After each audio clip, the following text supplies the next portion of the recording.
हैं आपका लेक्चर 4 में। टॉपिक चल रहा है इन्वायरमेंटल पोल्यूशन और सीरीज चल रहा है environment and ecology revision series. I hope कि प्रीवियस लेक्चर को आपने बहुत ही बेहतर वे में देखा होगा और अपना जो भी आंसर है वो कमेंट किया होगा, स्कोर आई मीन। चलो इस लेक्चर में आगे बढ़ते हैं। ये रहा मेरे बारे में डिटेल, आप आराम से पढ़ लेना। आगे बढ़ते हैं। इस पर्टिकुलर लेक्चर के लिए आपको मार्क करना है from 1 to 17 in your copy. चलिए, ये रहा पहला क्वेश्चन आपके लिए। बोला in the context of proposals to the use of hydrogen enriched CNG, मतलब compressed natural gas hydrogen CNG is fuel for buses in public transport, consider the following statement. अब 4 statement है, इन सब में बताना है कौन सही कौन गलत। पहला, the main advantage of use of hydrogen CNG is the elimination of carbon monoxide emission. Okay, hold पे रखते हैं, अगला देखते हैं। Hydrogen CNG as fuel reduces carbon dioxide and hydrocarbon emission. Reduces बोला, ठीक है, तो पॉसिबिलिटी है कि सही हो सकता है। अगला, hydrogen up to 1/5 by volume can be blended with CNG as fuel for buses. बिल्कुल ठीक है। Hydrogen CNG makes the fuel less expensive than CNG. नहीं, देखो लेस एक्सपेंसिव हुआ और लेस पॉल्यूशन कर रहा, तो ये तो आइडियल हो गया ना। एक्चुअल में मोर एक्सपेंसिव है, लेस एक्सपेंसिव नहीं, इसलिए ये गलत हो गया।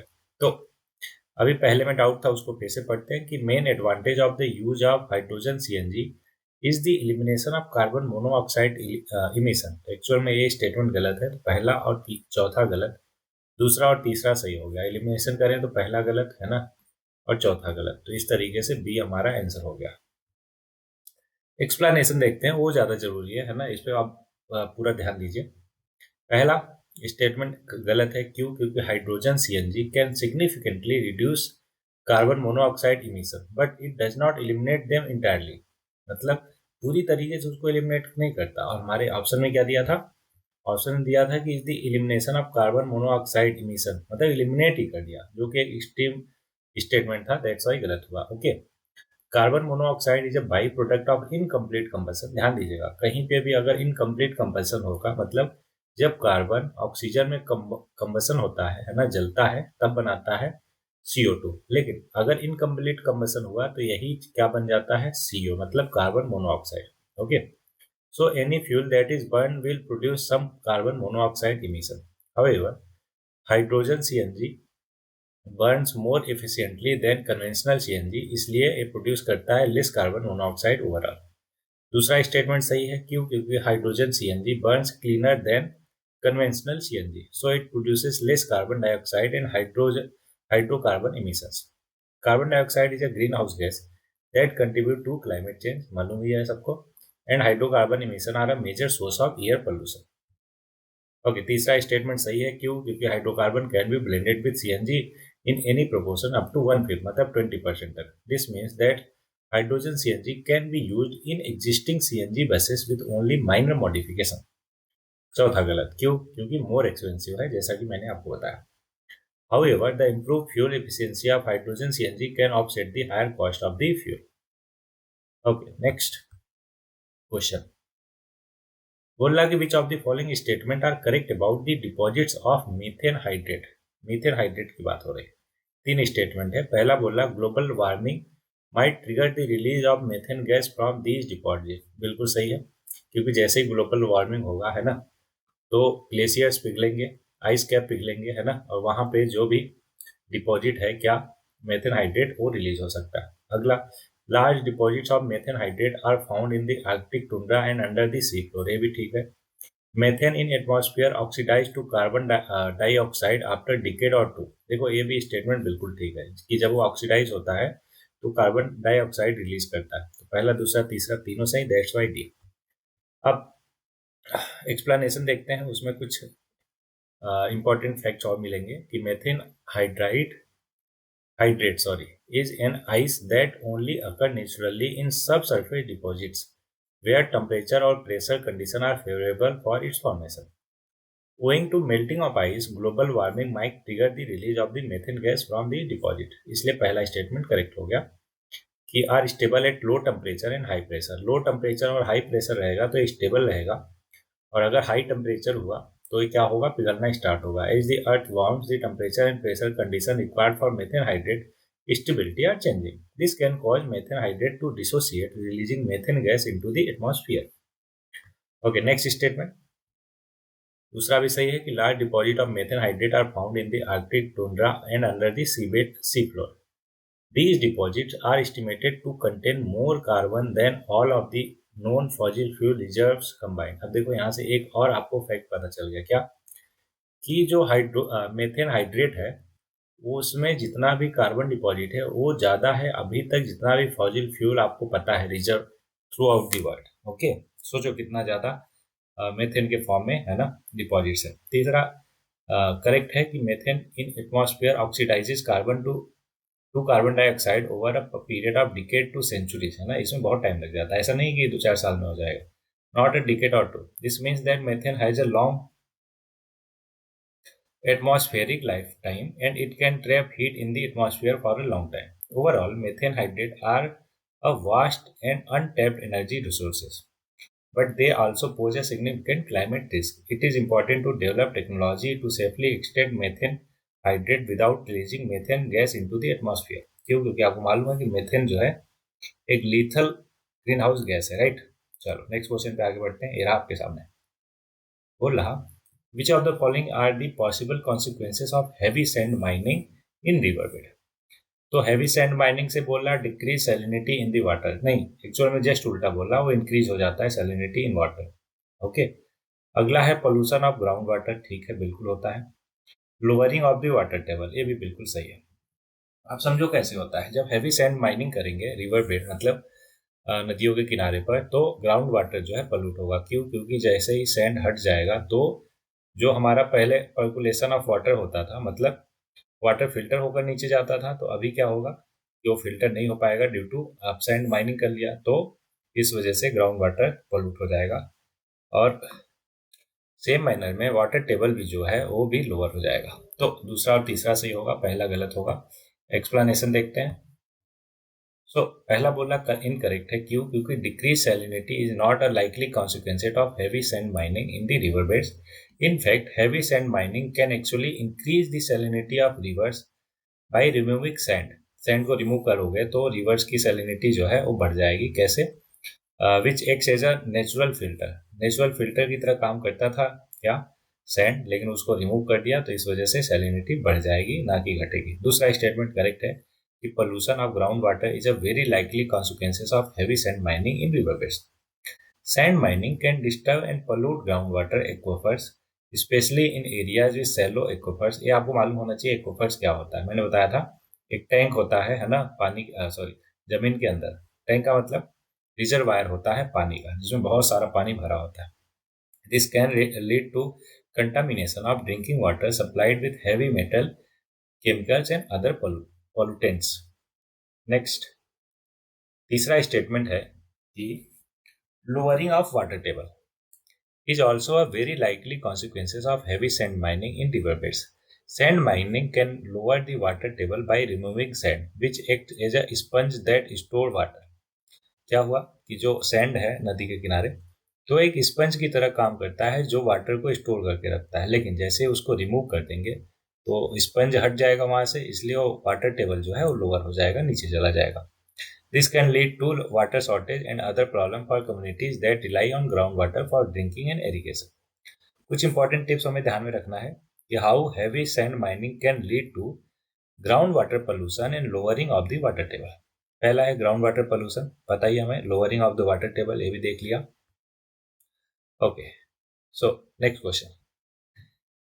It is possible to produce algae-based biofuel, but what are the likely limitations of developing countries in promoting this industry? कौन सी इंडस्ट्री बायोफ्यूल बनाने का है ना, डेवलपिंग कंट्री में क्या लिमिटेशन है? तीन स्टेटमेंट है, पढ़ते हैं. पहला, production of algae based biofuel is possible in seas only and not on the continent. नहीं, ये तो गलत बात है, हर जगह हो सकता है. Setting up and engineering the algae-based biofuel production required high level of expertise technology until the construction is complete. बिल्कुल सही है कि high level of expertise technology required है, जो डेवलपिंग कंट्री के लिए एक लिमिटेशन है. तो दूसरा तो बिल्कुल होना चाहिए, पहला नहीं होना चाहिए. तो देखो इलिमिनेट करने पे आंसर आ गया हमारा बी.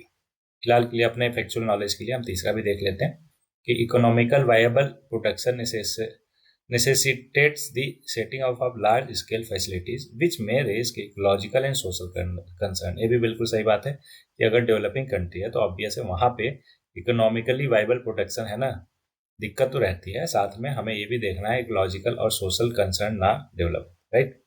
तो इसलिए दूसरा और तीसरा सही है, आंसर हो जाएगा बी। एक्सप्लेनेशन देखते हैं कि पहला गलत है, क्यों? क्योंकि algae can be grown in variety of environment including sea water, fresh water और वेस्ट वाटर, हर जगह। Hence protection is also possible in various environment. दूसरा करेक्ट है, क्यों? क्योंकि setting up in operating in, मतलब बाकी नॉर्मल चीज़ है तो आप आराम से पढ़ सकते हो, है ना, कोई ज़्यादा फैक्चुअल स्टेटमेंट है नहीं उसमें, तो इसलिए नेक्स्ट क्वेश्चन पे आते हैं। In the context of solving pollution problem, what are the advantage of bioremediation technique. Bioremediation का मतलब क्या हुआ? इसका मतलब हुआ कि हम माइक्रो ऑर्गेनिज्म, प्लांट्स, इन सबको यूज करके, है ना, कॉन्टामिनेशन को इन्वायरमेंट से या सॉइल से कम करते हैं, राइट। ओके, तो पहला बोल रहा कि it is a technology for cleansing a pollution by enhancing the same biodegradation process that occurred in nature. अच्छा, बोला कि सेम प्रोसेस जो नेचर में अकर करता है, तो इसको अभी क्वेश्चन मार्क करते हैं, मालूम है। अगला, any contaminant with heavy metal such as cadmium and lead can be readily and completely देखो, है ना, क्या हुआ, extreme word, treated by bioremedial using micro organism. तो देखिए, ये दूसरा स्टेटमेंट जो है वो गलत है कि हैवी मेटल को भी क्या कर देता है वो, कंप्लीट ट्रीट कर देता है, तो इसलिए दूसरा गलत, तो दूसरा गलत, दूसरा गलत, हम पहुंच गए, या तो ए होगा या तो सी। देखो, ए और सी में दोनों में वन है, तो वन तो करेक्ट हो गया इस तरीके से। तीसरा देखते हैं, genetic engineering can be use to create micro organism specifically design for bio remediation. तो ये बिल्कुल सही है, तीसरा सही, पहला सही, तो आंसर आ गया सी। देखते हैं एक्सप्लेनेशन में क्या बोलता है। तो पहला करेक्ट है, क्यों? क्योंकि bio remediation is a process that uses mainly micro organism, plants, microbial और plant enzyme to detoxify contaminants in the soil और अदर इन्वायरमेंट्स। ठीक है। दूसरा गलत, क्यों? क्योंकि heavy metal such as cadmium और lead are not readily absorb और captured by micro organism. Some highly chlorinated contaminants and high molecular weight polycyclic aromatic hydrocarbons, PAH बोलते हैं इसको, क्या? Polycyclic aromatic hydrocarbons present in the coal, crude oil and gasoline are also not readily amenable to microbial degradation. These are also increasing concern that the bioremediation products may be more persistent or hazardous than the present parents compound. I hope यहाँ तक clear हो गया होगा आपको। तीसरा statement correct है, क्यों? Genetic engineering can be use to create micro organism specifically design for bio remediation by introducing genes that allow them to degrade specific pollutants. For example, scientists have engineered bacteria to degrade oil, pesticide, or heavy metals. These genetically engineered microorganisms can be used to clean up contaminated soil or water and to break down pollutants in industries waste stream. So, I hope it clear हो गया हो आपको। Next question ये रहा आपके सामने। There is some concern regarding the nanoparticle of some chemical elements that are used by the industry in the manufacture of various products. Why? Nano particle को लेकर क्या दिक्कत है ना, समझते हैं। तीन स्टेटमेंट। पहला, they can accumulate in the environment in contaminate water and soil. Nano particle है तो ऑब्वियस है ऐसा कर सकते हैं, पहला स्टेटमेंट सही। दूसरा, they can enter the food chain, बिल्कुल ठीक है, बहुत सारे माइक्रो ऑर्गेनिज्म या इवन ऑर्गेनिज्म हम उसको कंज्यूम करेंगे तो फूड चेन में एंटर कर सकते हैं। They can trigger the production of free radicals. अब ये हो भी सकता है और नहीं हो सकता है ना, अगर कॉमन सेंस से करें तो ये मुश्किल है, पहले दोनों तो सही है, राइट, लेकिन एक्चुअल में देखा जाए तो ये भी सही है कि वो फ्री रेडिकल्स को भी प्रोड्यूस कर सकते हैं, मतलब रिएक्ट करके वो सारे ऐसे पार्टिकल होते हैं जो अनस्टेबल फॉर्म में होते हैं, है ना, उनको हम फ्री रेडिकल्स बोलते हैं। तो ये भी करेक्ट है, तो पहला, दूसरा, तीसरा तीनों करेक्ट, इसलिए डी आंसर। देखते हैं एक्सप्लेनेशन। पहला करेक्ट है कि nano particles are very small particles and because of their size they can, nano मतलब आपको पता है 10⁻⁹ metre, right, they can easily move through the environment and into living organism. They can also accumulate in the environment over time. दूसरा भी correct है, nano particle can enter the food chain through plants and animals that ingest them. They can also be absorbed directly into the bloodstream through the skin or lungs. Once inside the body, nanoparticle can travel to different organs and tissues where they can cause damages. तीसरा भी correct है कि nano particle can interact with cells and trigger the production of free radicals. Free radicals are unstable molecule that can damage cells. These damage can lead to a number of health problems, including cancer, heart disease, and Alzheimer's disease. कुछ important point ध्यान में रखना है कि nano materials are able to cross biological membranes and access cells, tissue and organs that larger size particle normally can not. ठीक है, तो ये पॉइंट आपको ध्यान में रखना है. Next question. Brominated flame retardants are used in many household products like mattresses and upholstery. Upholstery का मतलब होता है जो चेयर या फिर सीट्स वगैरह को, है ना, कार में, है ना, स्कूटी में सीट वगैरह होती है उसके ऊपर जो लगता है उसको अपहोल्स्टरी बोलते हैं. Why is there some concern about their use. ठीक है, मैट्रेस आपको पता ही है और अपहोल्स्टरी समझाई दिया मैंने. They are highly resistant to degradation in the environment. बिल्कुल ठीक है. They are able to accumulate in human and animal. बिल्कुल ठीक है, उनके छोटे छोटे पार्टिकल, है ना, एक्यूमुलेट कर सकते हैं ह्यूमन और एनिमल में. तो दोनों सही है, तो ऑप्शन सी जो है करेक्ट आंसर. एक्सप्लेनेशन देखते हैं कि brominated flame retardants BFRs are a group of chemicals that are added to many household and commercial products to slow down or prevent the spread of fire. है ना, fire से prevent करने के लिए. They are used in a wide variety of products including mattresses, upholstery, electric equipment and building materials. BFRs are a concern because they are highly resistant to degradation in the environment and can accumulate in human or animals. This means they can persist in the environment for long period of time and build up in our bodies over time. तो इसलिए पहला statement और दूसरा statement दोनों सही हो गया. I hope कि यहाँ तक आपको क्लियरिटी हो गई होगी. बीएफआर के बारे में और अच्छे से जान लेते हैं. They are mixtures of man made chemicals that are added to a wide variety of products to make them less flammable. They are used commonly in plastic, textiles और इलेक्ट्रिकल्स या electronic equipments. Some BFRs are highly resistant to degradation in the environment and can bioaccumulate. Okay, next question. बोला कि with reference to neem tree, है ना, नीम का पेड़ होता है, मालूम है आपको. Consider the following statement. पहला, neem oil can be used as a pesticide to control the proliferation of some species of insect and mites. बिल्कुल ठीक है. Neem seeds are use in the manufacture of biofuels and hospital detergent. ये भी सही है ना, उसका साबुन, है ना, बनता है. अगला, neem oil has application in pharmaceutical industry. ये भी बिल्कुल ठीक है. तो तीनों सही है, तो ऑप्शन डी हो गया. अब इस पे उस टाइम पे, है ना, 2014-15 में बहुत ज़्यादा, है ना, इस पे जोर था, इवन फेमस था, अगर आपको याद हो तो. चलिए देख लेते हैं. Neem oil is a natural insecticide and miticide that can be used to control a variety of pests including aphids, whiteflies, spider mites and caterpillar. It is safe and effective for use on both indoor and outdoor plants. दूसरा भी correct है कि नीम seeds contain a high oil content which can be used to produce biodiesel. Neem oil can also be used to produce soap or detergent. Neem oil has antibacterial or antifungal properties, making it ideal for use in hospital detergents. Okay, तीसरा भी statement correct है. क्यों? क्योंकि neem oil has a number of application in the pharmaceutical industry. It is used to treat a variety of skin condition such as eczema और psoriasis and acne. Neem oil is also used to treat malaria or other infectious diseases. Neem oil has anti-inflammatory, analgesic and antimicrobial properties. ये सारी की सारी properties होती है किसमें?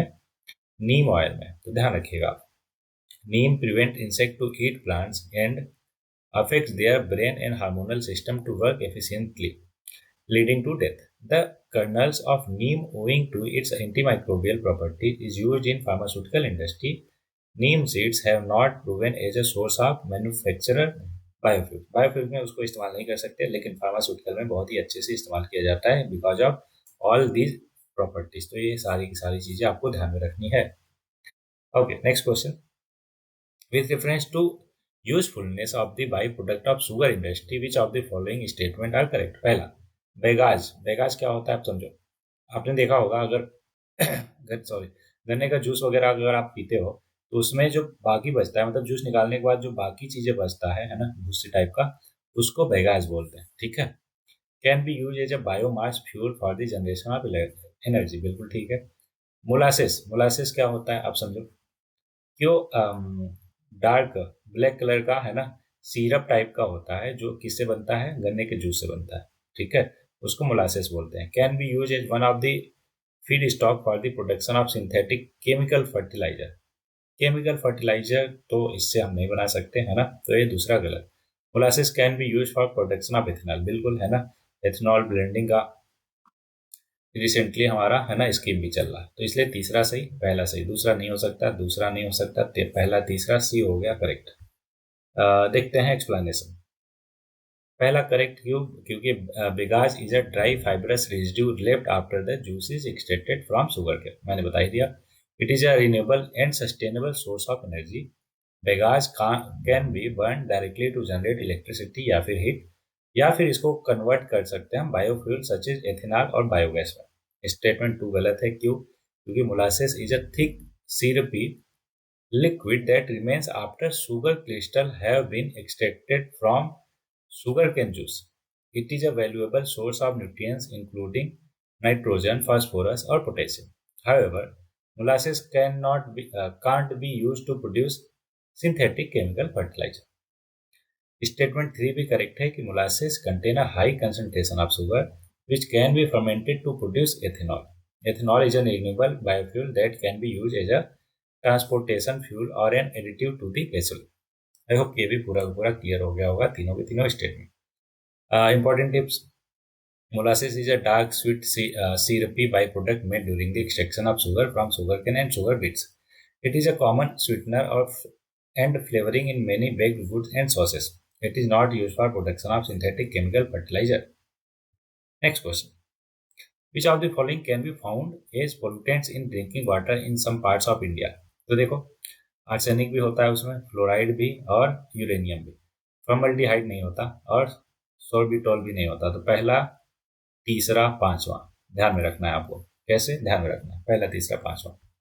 ये देख सकते हैं, स्टडीज बाय द CWC है ना, central water commission, show that river surface drinking water sources in India loaded with toxic heavy metals such as lead, arsenic, copper, cadmium, mercury और निकल, ये सब के सब मिलता है। और इंडिया में water specially in very highly contaminated with uranium. तो आपको ध्यान में रखना है क्या क्या, lead, arsenic, copper, cadmium, mercury, nickel के साथ साथ यूरेनियम भी मिलता है। दूसरा और चौथा नहीं मिलता।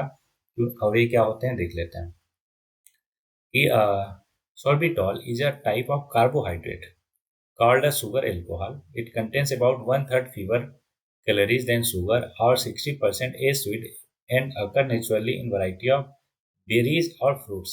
उसमें मिलता है sorbitol. फॉर्मल्डिहाइड की बात करें तो एक सिंपल केमिकल कंपाउंड है ना, याद कीजिए फॉर्मल्डिहाइड मतलब CHO फॉर्मूला लगाते हैं, made up of hydrogen, oxygen and carbon. All life forms, bacteria, plants, fishes, animal, human, naturally produce formaldehyde as part of cell metabolism.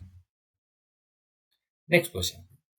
Due to improper, indiscriminate disposal of old and used computer or their parts, which of the following are released into the environment as e-waste? e-waste के form में कौन कौन से है ना environment में मिलते हैं? देखो, प्लूटोनियम तो नहीं मिलता है, इसको एलिमिनेट करो।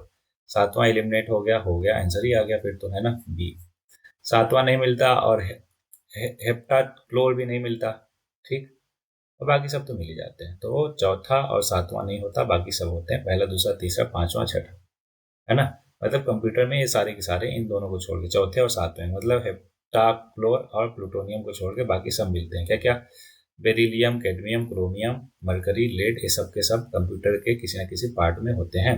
ये देखो, plutonium is a radioactive chemical element which is not used in manufacturing of computers.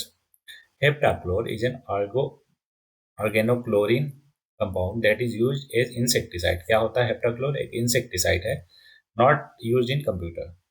बाकी beryllium, cadmium, chromium, mercury, lead are use in manufacturing of computers. Next question, बोला lead ingested or inhaled is a health hazard after the addition of lead to the petrol has been banned. What still are the sources of the poisoning? Lead poisoning. lead poisoning और कहाँ से हो सकता है? Smelting unit, अभी हमने देखा कि lead poisoning होता है, मतलब lead वहां से निकलता है। पेन एंड पेंसिल नहीं, पेंट्स में मिलता है, हेयर ऑयल्स एंड कॉस्मेटिक में नहीं। तो पहला और तीसरा है ना, पहला तीसरा ऑप्शन बी हो गया।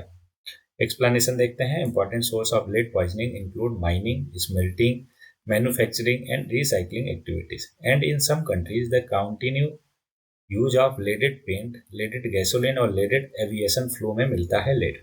Next question. Vultures, which used to be very common in Indian countryside some year ago, are rarely seen nowadays. क्यों? है ना। तो चार ऑप्शन है। तो देखो इसका करेक्ट आंसर है कि एक ड्रग होता है जो केटल ओनर्स यूज करते हैं अपने केटल को ट्रीट करने के लिए। ठीक है, जब वो बीमार हो जाती है उनकी केटल, तो उनको ट्रीट करने के लिए एक ड्रग यूज किया जाता है। अब उस ड्रग का नाम आपको कमेंट बॉक्स में बताना है। अब वो ड्रग जो है वल्चर्स के लिए बहुत ही पॉइजनस होती है, वो खा के वो मर जाते हैं, राइट। तो इसी वजह से उनकी पॉपुलेशन घट गया। Option B is the correct answer. Next question. अच्छा, यहाँ पे मिल जाएगा आपको कि vultures are on the verge of extension in India because a ban drug being used illegally to treat suffering cattle, जिसका नाम है diclofenac, diclofenac is an anti-inflammatory drug used by farmers to ease pain in cattle, is deadly to the vultures. The endangered bird eat the remains of the drugged animals and suffer kidney failure and visceral wounds, which is usually fatal. मतलब जानलेवा होती है। Next, biomass gasification is considered to be one of the sustainable solution to the power crisis in India. In this context, which of the following statements are correct? Coconut shells, groundnut shells, and rice husk can be used in biomass gasification. ठीक है। The combustible gases generate consist of hydrogen and carbon dioxide only. Carbon monoxide तो निकलता ही है, अभी हमने ऊपर देखा, right. तो ये दूसरा गलत। तीसरा, अच्छा ऑप्शन देख लेते हैं। दूसरा गलत, दूसरा गलत, दो ऑप्शन बचे, पहला या तीसरा। अगला option, the combustible gases generate from biomass gasification can be use for direct heat generation but not in internal combustion engine. नहीं, ऐसा भी नहीं है। तो पहला ही करेक्ट हो गया हमारा। ये दोनों भी यूज किया जा सकता है, राइट। तो कैसे? कोकोनट एक्सप्लेनेशन देखते हैं कि coconut shells, groundnut shells and rice husk are all example of biomass that can be use in biomass gasification. However, statement दो और तीन दोनों गलत। क्यों? क्योंकि combustible gases generated from biomass gasification consist of hydrogen, carbon monoxide, carbon dioxide और बाकी hydrocarbons. Statement 3 भी गलत है। क्यों? क्योंकि combustible gases generated from biomass gasification can be used for direct heat generation, but they can't be used directly in internal combustion engines without further processing. This is because the gases contain impurity, जैसे कि tar and particulates that can damage the engines. Next, biomass gasification के बारे में हम देख सकते हो। पुराना चीज हो गया तो ज़्यादा टाइम नहीं लगाएंगे, है ना। और वो जो गैसेस प्रोड्यूस करती है उनको प्रोड्यूसर गैस बोलते हैं, ये ध्यान में रखना आप। चलो आगे बढ़ते हैं। नेक्स्ट क्वेश्चन है आपके सामने। There is a concern over the increase in harmful algal bloom in the sea water of India. What could be the positive factors for this, है ना। एल्गल ब्लूम हो रहा तो उसके पीछे क्या रीजन हो सकता है? तीन ऑप्शन है, तीन स्टेटमेंट आपके सामने। Discharge of nutrients from the stories, बिल्कुल ठीक है। Run of from the land during the monsoon, ये भी सही है। अपवेलिंग इन द सी, ये तीनों के तीनों एग्जांपल है ना, करेक्ट है। कि जैसे ही न्यूट्रिशन ज्यादा मिलता है वहाँ पे जो एल्गी है बहुत ज्यादा मात्रा में प्रोड्यूस हो जाती है, उसी को एल्गल ब्लूम बोलते हैं। तो तीनों के तीनों सही, तो ऑप्शन डी हो गया करेक्ट। ओके, बेसिक चीज है, आई होप कि सभी को आता ही होगा। अगर आपको दिक्कत है तो एक बार पढ़ लेना है इसको, है ना। नेक्स्ट क्वेश्चन देखते हैं कि कंसीडर दी फॉलोइंग। तीन है, carbon dioxide, oxide of nitrogen, oxide of sulphur. बोला which of the above are emission from the coal combustion at thermal power plant. देखो थर्मल पावर प्लांट है तो कार्बन डाइऑक्साइड तो निकलेगा, सल्फर और नाइट्रोजन के भी ऑक्साइड निकलते ही है ना। तो तीनों के तीनों निकलेंगे, 1 2 3 तीनों के तीनों आंसर हो जाएगा। एग्जाम्पल एक्सप्लेनेशन आप देख सकते हो कि ऑप्शन डी जो है करेक्ट है। क्यों? क्योंकि main emission from coal combustion at thermal power plant, जिसको टीपीपी भी बोलते हैं, ठीक है। अगर कहीं पे थर्मल पावर प्लांट को ऐसे भी लिखा है तो आप समझ जाना। Are carbon dioxide, nitrogen oxide, sulphur oxide, CFC, chlorofluorocarbon और airborne inorganic particles such as fly ash और सूट, ये भी रिलीज होते हैं कहाँ पे? थर्मल पावर प्लांट्स में। सो होपफुली ये सारे के सारे आपको एकदम क्लियर हो। लास्ट क्वेश्चन है इस पर्टिकुलर लेक्चर का कि रिसेंटली ऑयल जेपर was in the news, what is it. तो यूपीएससी 2011 का करंट अफेयर्स का क्वेश्चन है। तो ऑयल जेपर क्या होते हैं? तो आंसर देख सकते हो आप कि oil zapper feeds on hydrocarbon compound present in crude oil and hazardous hydrocarbon waste generated by the oil refinery known as oil sludge and converted them into harmless CO2 and water. तो अब option पे आ जाते हैं. It is eco-friendly technology for the remediation of oily sludge and oily spill. अभी हमने पढ़ा, यही वाला करेक्ट आंसर हो गया.